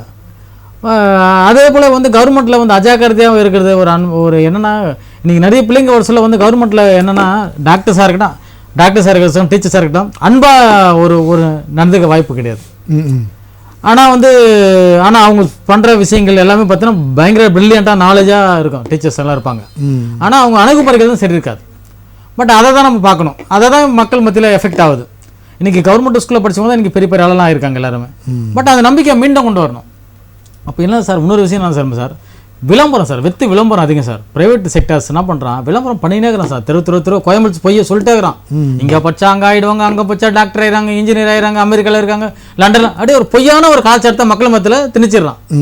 இப்போ அவங்க ஒரு மாதம் ஒரு 50,000 சம்பாதிக்கிறேன்னு வச்சுங்க, மொத்த பணத்தையும் அவன் தான் சுருட்டுறான். அவன் ஒரு வருஷத்துக்கு ஒரு அமௌண்ட் சுருட்டிடுறான். அதன் பிறகு பிரைவேட் டாக்டர்ஸ் ஒரு பக்கம் ஒரு அமௌண்ட் வாங்கிடுறான். அதுக்கப்புறம் வந்து கடைகள், இப்போ அவன் சம்பாதிக்கிறது எல்லாமே வந்து வழிப்பறி மாதிரி தான் போயிட்டு இருக்கு. அவன் பணம் அவன் யாருக்கு சம்பாதிக்கிறான்னு தெரியல. ஜனங்கள் வந்து கஷ்டப்படுறவங்களும் சரி, ஒரு மிடில் கிளாஸும் சரி, அவன் யாருக்கு சம்பாதிக்கிறான், யாருக்காக வாழ்றதுன்னு தெரியாது. இவன் சம்பாதிக்கிற பணம்லாம் அவுட்டோரில் போயிட்டே இருக்குது. இல்லை, இப்போ ப்ரைவேட் ஸ்கூலில், இப்போ கவர்மெண்ட் ஸ்கூலில் படித்தாங்கன்னா ஒரு அகாடமியில் என்ன உண்டோ அந்த சப்ஜெக்ட்ஸ் மட்டும் படிக்கிறாங்க. அதுலேயும் நீங்கள் சொன்ன மாதிரி டீச்சர்ஸ் எஃபிஷியண்ட்டாக இருந்தாலுமே கூட பெரிய அளவில் அவங்க ஒரு கவனத்தோட பாடம் நடத்துகிறாங்களான்ற ஒரு கேள்வியும் இருக்குது. ஸோ இந்த சூழ்நிலையில் உங்களுக்கு தனியாரில் படிக்கும்போது உங்களுக்கு இந்த நீட்டு ஜேஇஇ இந்த மாதிரி எக்ஸாம்ஸ்க்கான ப்ராக்டிஸும் அவங்க சைமல்டேனியஸாக கொடுக்குறாங்க, கொஞ்சம் எக்ஸ்ட்ரா ஃபீஸ் வாங்கிட்டு. ஸோ இந்த ஃபெசிலிட்டிஸ்லாம் அங்கே கிடைக்கிறதுனால அங்கே போகிறாங்களா சார்? நீங்கள் அது எப்படி சொல்ல முடியாது சார். அதான் சார் விளம்பரம் தான் சார். ஐடி இதில் கவர்மெண்ட் ஸ்கூலில் படித்தா இன்றைக்கி வந்து பார்த்தீங்கன்னா 7.5% நீட்டுக்கு வந்து ரிசர்வேஷன் இருக்குது. அதே ஜனங்களுக்கு தெரியல. நீ ப்ரைவேட்டில் போய் படித்து அதை பண்ணி டாக்டர் ஆக முடியாது ஸ்டூடெண்ட்டு. ஒரே நிமிஷம் சார் பேசுவோம். ஒரு நேயர் இணைப்பில் இருக்காங்க. வணக்கம், புகார்பெட்டி, யாருங்க இருந்து அழைக்கிறீங்க? சார் வணக்கம் சார், என் பேர் தங்கராஜ். நான் விருதுநகர் மாவட்டம்ல இருந்து பேசுறேன் சார். சொல்லுங்க தங்கராஜ், உங்களுடைய புகார் சொல்லுங்க. சார் இப்ப எங்க தாத்தா வந்து எங்க அப்பாவோட அப்பாவுக்கு வந்து ஒரு ப்ராப்பர்ட்டி இருக்கு. அது முன்னாடி ஏலத்துல வந்திருந்தது, 1990 ஏலத்துல வந்திருந்தது. சரி. அப்ப ஏலத்துல வரும்போதுல வந்து என்னன்னா எங்க அப்பா தான் பணம் கட்டி அந்த ஏலத்துல இருந்து மீட்டாங்க. மீட்கிறப்ப வந்து எங்க தாத்தா பேர்ல தாத்தாவே ஆண்டு அனுபவிச்சுட்டு இருந்தாங்க. இப்ப தாத்தா பாட்டி 2 பேருமே தவறிட்டாங்க. ஓகே. இப்ப தவறினதுக்கு அப்புறம் இவங்க மித்த உள்ள 4 பேர் இருக்காங்க. எங்க தாத்தாக்கு வந்து 2 தரம். முதல் மனைவியார் பேர்ல ஒரு 3 பசங்க இருக்காங்க. 2வது மனைவியார் பேர்ல 2 பசங்க இருக்காங்க. எல்லாருமே உரிமை கொண்டாடுறாங்க. இப்ப என்னன்னா அந்த பத்திரம் வந்து ஒரு 10 ரூபா பத்திரத்துல போட்டு கையெழுத்து போட்டு எல்லாமே அண்ணன் தம்பி வந்து ஒரு 3 பேர் இருக்காங்க. எங்க அப்பா தான் மூத்தவர், இளையவங்க 2 பேர் இருக்காங்க. அவங்களும் சாட்சி கையெழுத்து அந்த பத்திரத்துல போட்டிருக்காங்க. இப்ப என்னன்னா அந்த டைம்ல எங்களுக்கு சொத்து சொந்தம்ங்கிறது நாங்க வாதிடுறோம். ஆனா அவங்க வந்து பதில் தரப்புல இருந்து இல்ல உங்களுக்கு எல்லாருக்குமே பங்கு இருக்கு, உங்களுக்கு மட்டும் சொந்தம் கொண்டாட முடியாது, இது பூர்வீக சொத்துன்னு சொல்றாங்க சார். ஆனா எங்க தாத்தா கைப்பட எழுதிதான் அதுல கைத்து போட்டு கொடுத்துருக்காங்க. 6 மாசத்துல நான் பணத்தை திருப்பி தரலன்னா சொத்தை எல்லாமே உன் பேர்ல நான் எழுதி கொடுத்ததா அர்த்தம் அப்படின்னு சொல்லி கிளியரா அந்த பத்திரத்துல மென்ஷன் ஆயிருக்கு. என்ன சார் செய்யலாம் இதுக்கு அடுத்த நடவடிக்கை? சார் வணக்கம். சார் வணக்கம் சார். சார் ஒன்றும் இல்லை, இப்போ இந்த தாத்தா பேரில் பட்டாலாம் மாற்றினார தாத்தா சார். இப்ப தாத்தா பேர்ல பட்டா இதெல்லாம் வந்து மாத்திருக்காங்க சார். தாத்தா பேர்ல மாதிரி இப்போ உங்களுக்கு 2 லீகல் 5 இந்த குழந்தைங்க 5 பேர் இருக்கீங்க, இந்த செகண்ட் ஒய்ஃபுக்கும் ஃபர்ஸ்ட் ஒய்ஃபுக்கும். ஆமா கரெக்ட் சார். இப்போ இந்த 5 பேருக்கும் 5 ஷேர் தான் சார் வரும், அது சொத்து 5 தான் வரும். ஆமா, ஏன்னா வந்து மனைவிகளுக்கு வராது, இந்த குழந்தைங்களுக்கு 5 பேரும் வந்து 5 ஷேர் வரும், 5 ஈக்குவலா பிரிப்பாங்க. இப்ப இவங்க பேரை இவங்க எல்லாமே சேர்த்து கொண்டாடுறாங்க சார். அது எப்படி சார் உரிமை கொண்டாட முடியும்? யாரு? இப்ப அந்த லீகல் ஆர்ட்ஸ் இருக்காங்கல்ல சார். ஆமா, 5 பேர் இருக்காங்க. இப்ப எங்க அப்பா இவங்க எல்லாம் சேர்த்து 5 பேர் இருக்காங்க. அவங்க அந்த 5 பேருக்கு பசங்க இருப்பாங்க இல்லையா, அவங்களும் எங்களுக்கும் சேரணும். அப்படி இல்ல, நீங்க இந்த 5 பேர் நீங்க பார்ட்டிஷன் பண்ணிக்கிங்க. அதுல இருந்து அவங்களுக்கு என்ன யார் பேரை வரணும் அவங்க சொத்தை அவங்க எடுத்துக்க வேண்டியதான். இல்ல இப்ப இவங்களுக்கும் உரிமை இருக்கு, இது பூர்வீக சொத்துன்ற மாதிரி. இல்ல அப்படிலாம் கிடையாது சார். நீங்க பூர்வீகன்றது நிறைய பேர் தவறா பேசிட்டு இருக்காங்க. தாத்தா சொத்து பேரனுக்கு அதெல்லாம் கிடையாது. நீங்க அப்பா வந்த பேர் தான் பேரனுக்கு வரும். சரி, அதனால நீங்க 5 பேரும் பார்ட்டிஷன் பண்ணிக்கங்க. 5 பேரும் பார்ட்டிஷன் பண்ணா அவங்க யாருக்கு அந்த தாத்தா யாருக்கு பேரன் வரணும் அந்த குழந்தைங்க அதை எடுத்துக்கிட்டோம் சொத்து, அவ்வளவுதான். இப்ப இவங்க என்ன சொல்றாங்கன்னா எங்க அப்பா காலகட்டத்துல அந்த 20 பவுன் நகை வித்துதான் இந்த பணம் கட்டி ஏலத்துல இருந்து மீட்டை எடுத்திருக்காங்க. இப்ப எங்க அப்பா என்ன ஸ்டாண்ட்ல நிக்கிறாருன்னா அந்த நகை என் கையில இருந்ததுன்னா நான் என் பொண்ணுக்கு வந்து கடன் வாங்கி கல்யாணம் நடத்திருக்க மாட்டேன். இப்ப எனக்கு அந்த 20 பவுன் நகையை கொடுக்கட்டும், மித்ததெல்லாம் நான் கையில. அதெல்லாம் எப்ப பண்ணிருக்கணும்? உங்க தாத்தா உயிரோட இருக்க சொல்ல நீங்க அதை பண்ணிருக்கணும், கேட்டிருக்கணும். ஓகே, சேலஞ்ச் பண்ணிருக்கணும். ஓகே. தாத்தா இறந்து எத்தனை வருஷம் ஆகுது? இப்ப தாத்தா இறந்து 7 வருஷம் ஆச்சு சார். ஆமா, நீங்க அத நீங்க அப்ப சேலஞ்ச் பண்ணி அப்ப தாத்தா கிட்ட இருந்து நீங்க எழுதிருந்தா ஓகே. ஓகே. நீங்க இப்பலாம் அதை கேட்க ரைஸ் பண்ண முடியாது. இப்ப 5 லீகல் 5 பார்ட்டிஷன் பண்ணா 5 ஷேரா தான் வரும் அந்த சொத்து. Okay okay. இல்ல சார், இப்ப இவங்க பத்திரம் எழுதி கொடுத்துருக்காங்களா சார், அது எதுவும் செல்லுபடி ஆகாது? அது அன்ரிஜிஸ்டர்ட் தானே? அது அன்ரிஜிஸ்டர்ட் தான் சார். 1989 அன்ரிஜிஸ்டர்ட். அது நீங்க கோர்ட்டு கொண்டு போக முடியாது. அத இப்போ நீங்க லீகல் தாத்தாக்கு லீகல் எத்தனை பேர் வாங்கிருக்கீங்க? 5 பேர் சார். 5 பேருக்கு தான் சொத்து வரும். Okay okay okay. இப்ப அந்த இதுக்கு வந்து இப்ப எங்க அப்பா இல்ல எங்க சித்தப்பா கையெழுத்து போடலன்னா வைக்க முடியாதா சார்? யாரும் வைக்க முடியாது. நீங்க 5 பேரும் சேர்ந்து பார்ட்டிஷன் பண்ணி உங்க உரிமை அவங்களுக்கும் அவங்க உரிமை உங்களுக்கும் எந்தெந்த இடம் செக் பண்ணின்னு சொல்லி பிரிச்சா மட்டும்தான் அதை விற்க முடியும். இப்ப யாராச்சும் ஒரு ஆள் கையெழுத்து போடலனாலும் இது விற்க முடியாது. Okay sir. நன்றி சார். அடுத்த நன்றி. அதான் சார், இப்போ நீட்டு ஜேஇஇ இந்த மாதிரியான எக்ஸ்ட்ரா ஃபெசிலிட்டிஸு அவங்களுக்கு அங்கே இருக்கிறதுனால ப்ரைவேட் நோக்கி போகிறது அதிகமாக இருக்கு. இல்லை சார், நீங்கள் அப்படிலாம் பார்க்க முடியாது சார். இன்றைக்கி என்னென்ன சார், நீங்கள் ஜெய் எல்லாம் அதான் சார் வியாபாரம் சார். இப்போ நானே கேட்குறேன்னா ஒரு நீங்கள் வியாபாரமாக நீங்கள் ஒருத்தன் வியாபாரம் பண்ணான். ஸ்கூல்லாம் யாருமே ப்ரைவேட் செக்டர் ஸ்கூல் நேரத்தில் வியாபாரம் பண்ணிட்டுருக்காங்க. இங்கேனா எல்லாம் நல்லா இருக்குது, இங்கே வெளியே சொல்கிறது கிடையாது. எல்லாமே இருக்குது, இவங்க விளம்பரம் பண்ணுறது கிடையாது. ரெண்டாவது மறைமுகமான சப்போர்ட்டும் அவங்களுக்கு கொடுத்துட்றாங்க ப்ரைவேட் செக்டருக்கு. இப்போ நீங்கள் பார்க்கலாம், கவர்மெண்ட் பஸ் போயினே இருக்கும், அந்த ஊரில் இருக்கிற தனியார் பஸ் வேகமாக போகணும்னு போயினே இருப்பான் பஸ்ஸு. அதில் டிவி வச்சுருப்பான், செட்டு வச்சுருப்பான், ஜனங்க அது போல் ஒரு ஈர்ப்பு, பாட்டு பாடின்னு போவோம். அதே தான் இதுவும், அந்த ஈர்ப்பால் அதில் போகிறாங்களே தவிர வேறு எதுவும் கிடையாது. அதில் ஒன்றுமே கிடையாது. எந்த ஒன்று தான் சார். ஒன்று என்னென்னா அதில் இதில் கவர்மெண்ட் ஸ்கூலில் ஹிந்தி கிடையாது, அதில் ஹிந்தி இருக்குது, அவ்வளோதான். Okay okay. பட் அதை வந்து விளம்பரப்படுத்தணும். இது ஒரு மறைமுகமான ஒரு சப்போர்ட்டாக தான் நம்ம பார்க்குறோம். தனியார் பள்ளிகளுக்கு வந்து கவர்மெண்ட் ஸ்கூல் வந்து இது கம்முன்னு இருந்தாலே என்ன அர்த்தம், அது அவங்களுக்கு சப்போர்ட்டாக தான் நம்ம பார்க்குறோம், வேறு எதுவும் கிடையாது. நீங்கள் அதை இந்த நீங்கள் ஒன்றும் இல்லை சார், ஒரே ஒரு ஆர்டர் கவர்மெண்ட் ஸ்கூலில் நீங்கள் சிட்டா பிரைவேட் ஸ்கூலில் ஓப்பன் பண்ண கூட சொல்லிட்டு அப்போ எங்கே சேர்க்க போகிறாங்க ஜனங்க? இல்லை, இன்னொன்று நம்ம அடிக்கடி இந்த டாபிக் வந்தாலே இதை தவிர்க்காமல் இதை பேசாமல் யாருமே தவிர்க்க முடியாது. அந்த மாதிரியான சூழல் என்னென்னா, அரசு அதிகாரிகள், அரசியல்வாதிகள் குழந்தைகளை பள்ளிகளில் சேர்த்தா அது நடக்கும் அப்படின்றாங்க. அதை நீங்கள் எப்படி பார்க்குறீங்க? இன்னைக்கு இல்லை, ஒரு அமைச்சர் பேசுகிறாரு, ரொம்ப அந்த ஸ்டூடெண்ட் மத்தியில் பேசியிருந்தார். அங்கே இருக்கிற ஒரு பொண்ணு கேட்டது, எங்க நாங்கள் இங்கே படிக்கிறோம், உங்கள் பிள்ளைகளை கவர்மெண்ட் ஸ்கூலில் சேர்த்துருக்கீங்களா, ஹிந்தி படிக்காமல் இருக்கா உங்கள் பிள்ளைங்க அப்படின்னு கேட்க சொல்ல, ஒரு நல்ல கொஸ்டின் தான் சொல்லியிருந்தாரு தவிர பதிலே கிடைச்சதே சொல்லல அவர். இதே தான் எல்லா அறிவுரையும் யாருக்கு? ஜனங்களுக்கு தான். எல்லா அறிவுரையும் ஜனங்களுக்கு தான், அவங்களுக்கு கிடையாது. இதுலேருந்து மக்கள் தான் இதில் பாடத்தை புரிஞ்சிக்கணும். மக்கள் வந்து எது நமக்கு தேவை எது தேவையில்லைன்றதை முடிவு பண்ணி மக்கள் தான் டிசைட் பண்ணணும். ஓகே. ஸோ இது வந்து கட்டாயம்லாம் படுத்த முடியாது, அவங்களுக்காக அந்த உணர்வு ஏற்பட்டு அவங்க சேர்த்தா தான் உண்டு. இப்போ அரசு ஆஸ்பத்திரிக்கும் நம்பி போகிறதில்ல. நீங்கள் இன்றைக்கி வந்து எந்த வளர்ந்த நாடுகளும் சார் ரெண்டு முக்கியமானது சார். ஒன்று கல்வி, ரெண்டு சுகாதாரம் சார். இது ரெண்டுத்தையும் ஃப்ரீ பண்ணுவாங்க சார். இது ரெண்டுத்தையும் ஃப்ரீ பண்ணிட்டீங்கன்னா இந்த நாட்டில் வந்து பெரிய பிரச்சனையே வராது. இது இன்றைக்கி என்னென்னா ரெண்டுமே வந்து வியாபாரம். இன்றைக்கி அதோட சேர்ந்து இப்போ குடிக்கிற தண்ணி வியாபாரம். இப்போ இந்த வியாபாரம்னு நீங்கள் என்றைக்கு வந்து பிஸ்னஸாக கொண்டு போயிட்டீங்களோ அதுக்கப்புறம் இது மேக்கிங் பணம் வர சொல்லும், ஆட்டோமேட்டிக்காக வந்து அது வந்து பெரிய பிஸ்னஸ் ஆகிட்டு இருக்கு. சரி, உயிர் வாழ்றதுக்காக 50 லட்சம் செலவு பண்ணுறதுக்கு ரெடியாக இருக்கான்.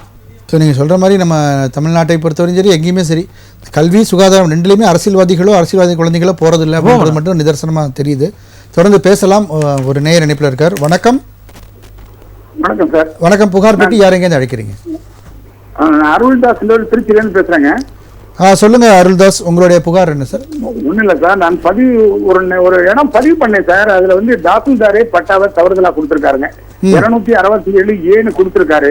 சரி. கவர்மெண்ட் ரெக்கார்ட்ல எல்லாமே 263, 67 பீன் இருக்குதுங்க. இது என்ன பண்ணிருக்காங்கன்னா, அதே வந்து கவர்மெண்ட்டுக்கு அனுப்பி வேல்யூவேஷன் லேண்டனுடைய மதிப்பீடுக்கு அவங்க அனுப்பியிருக்காங்க. அதே நம்பர்ல மதிப்பீடு வந்துருக்கு. இது இருந்ததுனால பத்திரம் பண்ணி தொலைச்சிட்டோம் நாங்க. ஆனா 10ஆம் மாறதுக்கு விவோ போய் பாக்குறப்ப என்ன சொல்றாரு, விவோ இது வந்து ஏவே கிடையாது சார், பி தான். 267 ஏன்றது ஒரே ஒரு நம்பர் தான், அந்த ரிமைனிங் எல்லாமே 9 நம்பரும் பீன்றாரு. இப்ப நான் என்ன சொல்றேன், இங்க ஐஜி வரைக்கும் சொல்றேன், நீங்க சிஸ்டத்துல பீனு மாத்துங்க சார், நான் வந்து பிழை திருத்தல் பத்திரம் பண்ணணும் அப்படின்னு நான் சொல்றேன். ஆனா ஐஜியை பாத்துறேன், டிஐஜியை பாத்துறேன், எல்லாத்தையும் பாத்துட்டேன். நான் இதுக்கு முந்தைய ஒரு கம்ப்ளைண்டாவும் கொடுத்து நான் 3 தடவை பாத்துட்டேங்க. ஆனா அவங்க சிஸ்டம் வந்து ஓபன் பண்ணீங்கன்னா இன்னும் 267 ஏன்னு தான் இருக்குது. ஆனா நிலம் 267 பீன் இருக்குது. 267 பீன் பண்ணீங்கன்னா தான் நான் பிழை திருத்தல் பத்திரம் பண்ண முடியும். அது ஐஜி ஆபீஸ்க்கு 3 தடவை போயிட்டு வந்துட்டேன். அதை பத்தி ஒன்றும் சரியானபடி பதில் சொல்ல மாட்டேன்றாங்க. யாரை பார்க்கணும், இல்ல யூடியூப் மாதிரி யாராவது ஒரு ரீடர் இருந்தா கூட என்ன வந்து எடுத்து யூடியூப்ல போட்டாலும் பரவாயில்ல. Okay sir. மணிகண்டன் சார். ஐயா வணக்கம். ஐஜி ஆபீஸ்ல இதுல ஐயா நீங்க இது வந்து ஒன்னு திருத்தல் பத்திரம் பண்ணோம் சார்.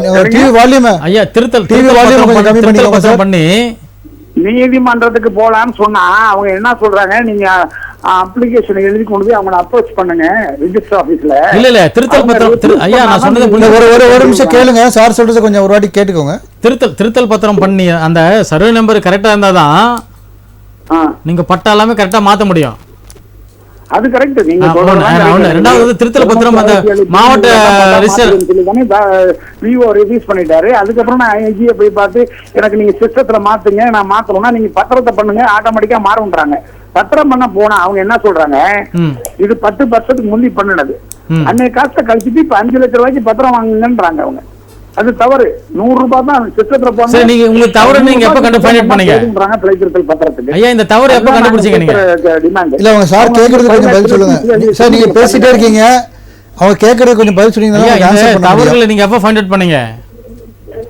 சார் இந்த தவறு சர்வே நம்பர் தவறு ஆயிடுச்சுல. ஒரு நிமிஷம் சார், டிவி வால்யூமை கொஞ்சம் கம்மி பண்ணுங்க, இல்லைன்னா தள்ளி வாங்க சார். நீங்க பேசுறது எங்களுக்கு எக்கோ கேக்குது. சொல்லுங்க சார். ஐயா இந்த தவறு எப்போ நீங்க ஃபைண்ட் அவுட் பண்ணீங்க? ஐயா நிகழ்ச்சி முடிஞ்சா உங்களை கூப்பிடுறேன் ஐயா. ஓகே, இல்லை அவர் சொல்ல வர பாயிண்ட் உங்களுக்கு சார் என்னென்ன சார், அது இவங்க வந்து திருத்தல் பண்ணிருங்க. ரிஜிஸ்டர் இப்போ ஒரு இடம் வந்து ரிஜிஸ்டர் பண்ண சொல்ல சர்வே நம்பர் தப்பாக பண்ணிருக்காங்க. அப்போ நீங்கள் ரிஜிஸ்டர் நம்பர் அந்த சர்வே நம்பர் தப்பாக பண்ணிட்டீங்கன்னா நீங்கள் பட்டாலாம் எல்லாமே அந்த நீங்கள் என்ன சர்வே நம்பர் போகிறீங்களோ அதுக்கு தான் பட்டா வரும். அப்போ அது தப்புனா இதுவும் தப்பு. ஓகே, அப்போ நீங்கள் இதை பத்திரத்தை ரெக்டிஃபை பண்ணணும் தவிர. இல்லை அதுதான் அவர் சொல்றாரு, பத்திரத்தை ரெக்டிஃபை பண்ணணும்னு சொன்னா இது வந்து 10 வருஷம் முன்னாடி ஆல்ரெடி நீங்க பத்திரம் பண்ணிட்டீங்க. அதுதான் இது நீங்க பிழை திருத்தம் பண்ணா 5 லட்சம் ரூபாய்க்கு மறுபடியும் நீங்க அதான் ஃபைண்ட் அவுட் எப்போ பண்ணான்னு கேட்குறேன்.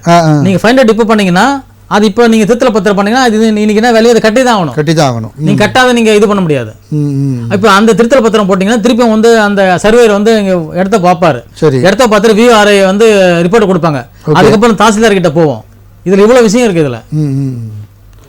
ஸோ ஆனால் அப்போ இப்போ இது பண்ணுறதுக்கு வேறு என்ன ப்ரொசீஜர் உங்களுக்கு? இப்போ இது வந்து அவங்க வந்து அந்த பணத்தை கட்டி தான் அந்த பணத்தை என்ன வேல்யூவேஷன் இருக்கு அதை கட்டி தான். அது தவறு அப்படின்னு அவர் சொல்றாரு. அது எப்படி? அது தவறுனா நீங்க எப்போ ஃபைண்ட் அவுட் பண்ணி 10 வருஷம் நீங்க கழிச்சு யார் தவறு? நீங்க அந்த டைமிங்லேயே பண்ணிருந்தீங்கன்னா ஓகே. இப்போ இன்னைக்கு என்ன கரண்ட் இருக்கு சார்? இப்போ என்னன்னா நீங்க எதனா ஒன்று கட்ட போறீங்கன்னு வச்சுங்க, இன்னைக்கு என்ன வேல்யூவேஷனுக்கு அதனை கேட்பான். நான் அன்னைக்கு கட்டிட்டேன், அன்னைக்கு தப்பு பண்ணிட்டேன், நீங்க மாத்தீங்கன்னா மாற்ற மாட்டான்ல. சரி, இப்போ பிழை திருத்தம் அப்படின்னா பிழை பண்ணது யாருடைய தவறு சார்? அது சார் நீங்க அதெல்லாம் நீங்க பண்ணீங்கன்னா கோர்ட்டுக்கு பண்ணீங்கன்னு வச்சுங்க, கோர்ட்டுக்கு பண்ணா தெரியுமா பண்ணுவோம் சிம்பிளா. நீங்க பிழை திருத்தம் பண்ணுங்க சார், பட்டா மாற்றி கொடுப்பாங்க, போங்க சார், ஒரு டைரக்ஷன் கொடுப்பாங்க, அவ்வளோதான் முடிஞ்சிடும். இது ஆல்ரெடி இவர் போயிருக்காரு நினைக்கிறேன். எது சொல்றாரு, கோர்ட்டுக்கு போனோம்னு சொல்றாரு. நீங்க மனு கொடுக்க சொன்னாங்க புதுசா அப்படின்றாரு. ஓகே ஓகே, கோர்ட்டுக்கு ஆல்ரெடி போயிருக்காரு. ஓகே, ஸோ அப்போ இதுக்கு ஒரே வழியாக தான் பணம் கட்டிட்டு அது பண்ணுறது தான் நமக்கு சொல்ல. கண்டிப்பாக சார். சார் இப்போ அதான் சார், இப்போ நம்ம இந்த எஜுகேஷன் சிஸ்டம் பற்றி நம்ம பேசிகிட்டு இருந்தோம் ஓரளவுக்கு. அதில் உள்ள சில சட்டங்கள் நான் ஏற்கனவே சொன்ன மாதிரி அரசு மருத்துவமனையிலையும் சரி பள்ளிகள்லையும் சரி அரசியல்வாதிகளோ அல்லது அரசு பதவிகளில் இருப்பவர்களோ போய் சேர்ந்தால் தான் அதுக்கு ஒரு விடிவு காலம் வரும் அப்படின்றது தான் பொதுவான கருத்தாக இருக்குது. ஆனால் தமிழகத்தில் சமீபத்தில் நடக்கிற எந்த நிகழ்வுகளும் அந்த மாதிரியான சாத்தியக்கூறுகளே தென்படலை அப்படின்றது தான் ஒரு உள்ளங்கை நெல்லிக்கடி போல் தெரியக்கூடிய விஷயமா இருக்குது. ஸோ அடுத்ததாக இப்போ இந்த சாதிய கட்டமைப்புகள் அப்படின்ற ஒரு பிரச்சனை, தொடர்ந்து இந்த பிரச்சனைகள் வந்து இங்கே ஒரு வேரூன்றி தான் இருக்குது. அதை பற்றின பேச்சுகள் வந்தாலுமே கூட அது சார்பான ஒரு மனித உயிரிழப்புகளும் தொடர்ந்து நடைபெற்று வருது. சார் நீங்கள் ஜாதின்றது ஒரு சைக்காலஜியாக வந்து மன ரீதியாகவே வந்து ஒரு மனிதன் வந்து பிறக்கின்ற அவன் வீட்டில் பிறக்கிறதுலேருந்து அவன் வளர வரைக்கும் அவன் வந்து ஜாதியின் அடிப்படையில் தான் வளர்றான். நீங்கள் வந்து ஜாதியை வந்து நீங்கள் நானே கேட்குறேன், நீ எந்த ஜாதியார் நான் எந்த ஜாதியார், ஜாதி வந்து நீ எந்த ஜாதியாக இருக்கு நான் எந்த ஜாதியாக இருக்கலாம். ஆனால் வந்து நமக்குள்ளே வந்து சகோதரத்துவம் இருக்கணும், அதுதான் ஃபண்டமெண்டல்.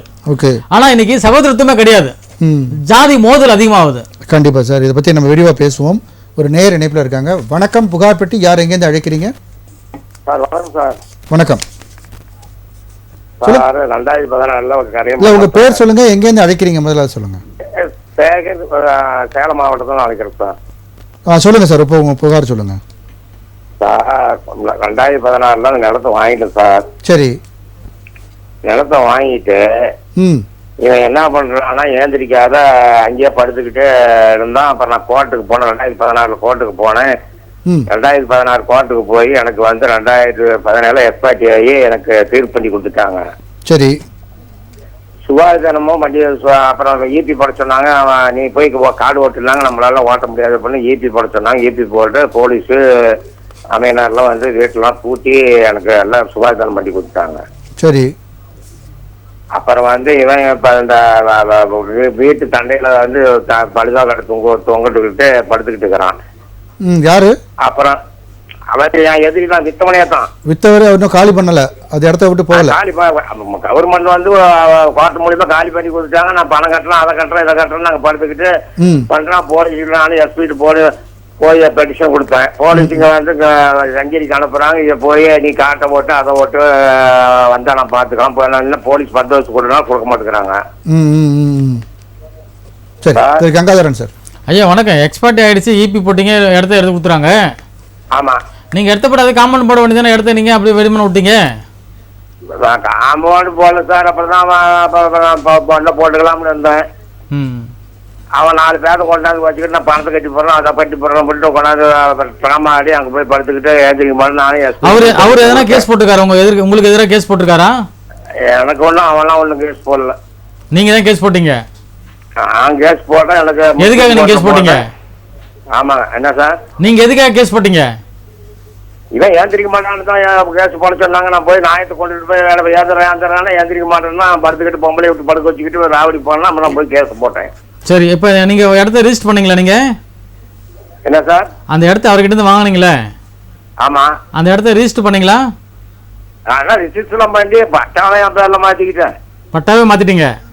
பட்டாளம் மாற்றி கோர்ட்டுக்கு போய் அவனை அவனை துரத்தி விட்டு பண்ணனாங்க. இப்போ திருப்பி வாரத்தில் போய் படுத்துக்கிட்டு ராவடி பண்ணிட்டு இருக்கிறான். இப்போ நீங்க பென்ஷன் கொடுத்து எஸ்பி. சரி, ஓகே. இப்போ ஒன்றும் இல்லை, நீங்க ஆல்ரெடி கோர்ட்ல ஒரு ஆர்டர் வாங்கிருக்கீங்க, இபில ஒரு ஆர்டர் வாங்கிருக்கீங்க. ஆமா. நீங்க ஒன்றும் இல்லை, இந்த ஆர்டரை வச்சு சேலம் எஸ்பிக்கு ஒரு புகாரா கொடுங்க. சிசிபில கொடுங்க, சென்ட்ரல் கிரைம் பிரான்ச்ல கொடுங்க. இந்த மாதிரி வந்து எக்ஸ்பர்ட் ஆர்டர் ஆயிடுச்சு இந்த டேட்ல. அப்புறம் இபி போட்டு போலீஸ் வந்து சர்வேர் எல்லாம் வந்து இந்த இடத்த எடுத்து கொடுத்தாங்க. ஆனா திருப்பி ஒன்று இருக்காரு, அதனால வந்து கோர்ட் ஆர்டர் இம்ப்ளிமெண்ட் பண்ணுங்கன்னு சொல்லி நீங்க ஒரு புகாரா கொடுங்க. சரிங்க. ஆமா, அது கொடுங்க. அவங்க திருப்பி மீண்டும் வருவாங்க, விசாரிப்பாங்க. சரி சரிங்க. நன்றி சார். அதான் சார், இப்போ தொடர்ந்து இந்த பட்டா மாறுதல்கள் இந்த மாதிரியான இப்போ இவங்க பேர்ல எல்லாமே இருக்குன்னு தெரியுது. இதுக்கு வந்து ஒரு இதை காவல்துறையினர் ஒரு ஈஸியாக ஒரு கேஸ் போட்டுன்றாரு. கேஸ் போட சொல்ல அவர் நம்ம கிட்ட சரியா உண்மையை சொல்ல. கேஸ் ஏன் போட்டாருன்னு அவர் இடத்த வித்து காலி பண்ணலன்னு சொல்றாரு. ஆமா. அப்போ எதனா ஒரு பணம் பாக்கி அவனுக்கு இருக்கும், பணம் பாக்கியோ ஏதோ இருந்திருக்கும். இல்லைன்னா வித்தவங்க அங்கே இருக்கு ஏதோ இருக்கும். பட் அது சொல்ல, பட் அதுக்கு அது அவன் கிளைம் பண்ணியிருப்பான். அதில் அவன் தோத்து போறான். தோத்து போட்டு இபில வெக்கெட் பண்ணி இவர் கொடுக்குறாங்க இடத்த. இவர் வெக்கெட் பண்ணி சொல்ல இவர் காம்பவுண்டோ ஏதோ போட்டு சுத்தி பண்ணி இது பண்ணிருக்கணும் அப்பயே. பட் ஃப்ரீயா தான் இருக்குன்னு விட்டுருப்பாரு. மீண்டும் வரான். அப்போ என்ன பண்ணுறோம், அந்த ஆல்ரெடி வாங்கின ஆர்டரை வந்து திருப்பி எக்ஸிக்யூட் பண்ண சொல்லி அந்த எஸ்பி ஆஃபீஸில் சிசிபியில் கம்ப்ளைண்ட் கொடுத்தா ஆட்டோமேட்டிக் திருப்பி கிளியர் பண்ணி கொடுப்பாங்க. இப்போ கோர்ட்டில் ஆர்டர் போட்டால் கூட மறுபடியும் அதை இம்ப்ளிமெண்ட் பண்ணுறதுக்கும் நம்ம. ஆமாம் சார், நீங்கள் அதை பண்ணலாம். கண்டம்ட்டு போகணும். கண்டம்ட்டு போயும் சரியா எடுக்காத அதிகாரிகள்லாம் இருக்காங்க. என்ன பண்ண, என்ன சிஸ்டம்லாம் அப்படி தான் இருக்குது. நம்ம என்ன பண்ணுறது? அதாவது கேஸ் போட்டாங்கன்னா ஒரு கேஸ் போட்டு அதை வந்து ஃபாலோ பண்ணி தீர்ப்பு வாங்குறதே பெரிய விஷயம். ஆமாம், அதை இம்ப்ளிமெண்ட் பண்றது அதுக்கு ஒரு கேஸ். இன்னைக்கு வரைக்கும் வந்து ஆர்டர் வாங்கி கண்டம்ட்லேயே பலாயிரம் வழக்குகள் பெண்டிங் இருக்கு சார். கண்டிப்பா கண்டிப்பா. இப்போ அது நம்ம எதுவும் பண்ண முடியாது. அதெல்லாம் கண்டிப்பா சார். அந்த சாதி கட்டமைப்பை பற்றி பேசணும். அது இன்னைக்கு எந்த அளவுக்கு முழுமையாக பேச முடியும் தெரியல. இன்னொரு சந்தர்ப்பத்தில் கூட பேசுவோம், நேரம் இருந்தால் அப்புறம் பேசலாம். இப்போ ஒரு நேர் இணைப்பில் இருக்காங்க. வணக்கம், புகார்பட்டி. யார் எங்கேருந்து அழைக்கிறீங்க? வணக்கம் சார், பத்மநாபன், கள்ளக்குறிச்சி மாவட்டம். சொல்லுங்க பத்மநாபன், உங்களுடைய புகார் சொல்லுங்க. ஒரே நம்பர்ல சர்வே நம்பர்ல ஒருத்தர் 1.25 2 இடம் இருக்கு சார். அவரு சரி, அவர் வந்து இடத்த மாற்றி முன்னால வந்து தெருவு பக்கமா அந்த நம்பர், அந்த சர்வே நம்பரை வந்து சகுபந்தி காட்டி எழுதிட்டாரு. எழுதி 2 ரிஜிஸ்டர் பண்ணி பட்டா மாத்திட்டாரு அவரு. சரி, பட்டா மாத்தினவங்க வந்து இடத்த பார்க்காமலே மாத்தி போட்டாங்க அதிகாரி. புரியுது சார். சரி, வணிகங்காதரன் சார். ஆமா, திருப்பி வந்து ஆடியோ கோர்ட்ல போயிட்டு நாங்க மனு கொடுக்குறோம். ஆடியோ கோர்ட்ல தீர்ப்பாகி அந்த பட்டாவை ரத்து பண்றாங்க. டிஓ கிட்டயா? ஆமா, மாவட்ட வருவாய் அலுவலர் கிட்ட. ஆமா, சரி. அதை ரத்து பண்ண பார்த்து திருப்பி பட்டா எங்களுக்கு எங்க பத்திரத்துக்குள்ளதான் மாத்தி கொடுக்க சொல்லி நாங்க கேட்கறோம். ஆனா திரும்பவும் அவங்க மாத்தி கொடுக்கறதுக்கு காலதாமதம் பண்ணிக்கிட்டு மாத்தி தர மாட்டேங்கிறாங்க. சரி, ஓகே. நீங்க அவங்க கம்ப்ளைண்ட் கொடுத்து எவ்வளவு நாள் ஆகுது? அங்க நாங்க 2 வருஷமா இதுக்காக போராடிட்டு இருக்கோம். சரி, கலெக்டர் கிட்ட கொடுத்தீங்களா மனுவு? கலெக்டர் கிட்ட கொடுத்தோம், எஸ்பி கிட்ட கொடுத்துருக்கோம். எல்லாம் வந்து பார்த்துட்டு திருப்பி வந்து சரி, நம்ம இடம்ன்றதுக்கு என்ன இது ஒரு ப்ரூஃப் இருக்கு நம்ம கிட்ட? பத்திரம் இருக்கு. பத்திரம் இருக்கு. யாரு எப்படி எது மூலியமா வந்துச்சு பத்திரம்? வந்து அவங்க சித்தப்பா எல்லாம் எழுதி கொடுத்த பத்திரம் வந்திருக்கு. சரி, தாய் பத்திரமா இருக்கு. தாய் பத்திரம். இப்போ உங்களுக்கு எப்படி அந்த சொத்து வந்து 1.25 சென்ட் எப்படி வந்து? எங்களுக்கு 1.25 சென்ட், அவர் வந்து அந்த 1.25 சென்ட் வந்து வாங்கியிருக்காரு. ஒரே நம்பர்ல வந்து மொத்தம் 11 சென்ட். சரி, நீங்க இப்போ நமக்கு பட்டா மாத்தி தரணும்ல? ஆமா சார். நீங்க பட்டாக்கு அப்ளை பண்ணீங்களா? அப்ளை பண்ணோம் சார். யாருக்கிட்ட அப்ளை பண்ணீங்க? இந்த தாசில்தார்கிட்ட அப்ளை பண்ண சொல்லி பட்டா வந்து நிரந்தரமா வைக்க சொல்லிட்டாங்க. திருப்பி அந்த பட்டாவை ரத்து பண்ணிட்டாங்க. அவங்க கொடுத்த பட்டா ரத்து பண்ணிட்டாங்க. இப்போ உங்களுக்கு பட்டா வழங்க சொல்லி உங்க டாக்குமெண்ட் காப்பி எல்லாத்தையும் வச்சு நீங்க வந்து பட்டாக்கு அப்ளை பண்ணிருக்கணும். ஆமா, அப்ளை பண்ணியாச்சு சார். அது பண்ணி எவ்வளவு நாள் ஆகுது? பண்ணி இப்போ அது ஒரு 6 மாசத்துக்கு மேல ஆகுது. சரி, இப்போ நீங்க அப்பீல் போனீங்களா? தாசில்தார் கொடுத்தீங்க, அப்பீல் போனீங்களா தாசில்தாருக்கு மேல? போனோம். அப்பீல் யார்கிட்ட போனீங்க? இழுக்கடிக்கிறாங்க. அப்பீல் யார்கிட்ட போனீங்க? தாசில்தார்கிட்ட. தாசில்தாருக்கு அப்புறம் மேல சொல்றேன், அதுக்கு மேல இன்னும் போகல. நீங்க அப்பீல் போங்க. தாசில்தாரில் கூட்டம் ஃபார்ம் இந்த எல்லாத்தையும் காப்பி வச்சு அப்பீல் போங்க. மாவட்ட உறவையாளர்கிட்ட அப்பீல் போங்க. இந்த மாதிரி வந்து சமீபத்துல மாத்திட்டேன்னு சொல்லி சொன்னாங்க சார். நேற்று போய் பார்க்க பார்த்து இடத்தோட அளவு வந்து ரொம்ப கம்மியா போட்டிருக்காங்க. எவ்வளவு கொடுத்துருக்காங்க? 5 சென்ட் அந்த அளவுக்கு தான் வருது. அந்த 1.25 சென்ட் திரும்பவும் காணும். அதே மாதிரியே கொடுத்து வச்சிருக்காங்க. சரி, ஓகே சார். நீங்க ஒண்ணு இல்ல, அதிகாரி வந்து தொடர்ந்து தொல்லை பண்ணிட்டு இருக்காங்க. ரொம்ப எதிர்பார்த்துக்கிட்ட ஏதாவது என்னன்னு தெரியல, ஏதாவது வாங்கிட்டாங்களா என்னன்னு. ரொம்ப அதிகபட்சமா எந்த ஒரு ரெஸ்பான்ஸும் கொடுக்கறது கிடையாது. மரியாதை இல்லாத பேசுறது. நீங்க அதெல்லாம் நீங்க வந்து கம்ப்ளைண்ட் கொடுங்க, அவங்க மேல கம்ப்ளைண்ட் கொடுங்க. அதுதான் சார், அதுக்கு கம்ப்ளைண்ட் கொடுக்கறதுக்கு தான் உங்களை யாருக்கிட்ட போய் கொடுக்கணும். நீங்க ஒண்ணு இல்ல, நீங்க எல்லாத்துக்கும் இன்சார்ஜ் இந்த உங்களுக்கு விஓ ஆர்ஐ தாசில்தார் எல்லாருக்கும் தலைவர் யாருன்னா, மாவட்ட தலைவர் யாருன்னா கலெக்டர் தான். கலெக்டர் கிட்ட புகாரா கொடுங்க. இந்த மாதிரி வந்து எங்களை வந்து ஒரு இதுவா பண்றாங்க, கலெக்டர் கிட்ட புகாரா கொடுங்க. கலெக்டர் கிட்ட 4-5 தடவை கொடுத்துட்டேன் சார் நான். இல்ல சார், இவங்க ஸ்பெசிஃபிக்கா இவங்க மேல புகார் கொடுத்தீங்களா? இவங்க மேல இல்ல, இந்த மாதிரி நாங்க மனு கொடுத்துருக்கோம். எங்களுக்கு வந்து அது ஓகே, நீங்க இவங்க மேல புகார் கொடுக்கணும் தெரியப்படும். அதான் சார், சார் சொன்ன மாதிரி பண்ணுங்க சார். அதில் தீர்வு இல்லைன்னா அதுக்கு பிறகு நமக்கு தொடர்பு கொள்ளுங்க. நன்றி, நன்றி. அடுத்ததுக்கு நன்றி சார். நன்றி சார். நம்ம நிகழ்ச்சியோட நிறைவு பகுதிக்கு வந்துட்டோம். இன்னைக்கு இப்போ நேர்கள் பல பேரோட கேள்விகளுக்கு உரிய தீர்வினை நீங்கள் சொன்னீங்க. அதே மாதிரி நேர்களுக்கு பயனளிக்கக்கூடிய விதத்தில் பல விஷயங்கள் நம்ம வந்து கலந்துரையாடினோம். கண்டிப்பாக அது நேர்களுக்கு பலனளிக்கும் விதமாக இருந்திருக்கும்னு நம்புகிறேன். உங்கள் நேரத்தை செலவிட்டு இந்த நிகழ்ச்சியில் கலந்து கொண்ட உங்களுக்கு நன்றி. நன்றி சார். மீண்டும் ஒரு புகார் பெட்டி நிகழ்ச்சியில் சந்திப்போம் நேர்களே. நன்றி, வணக்கம்.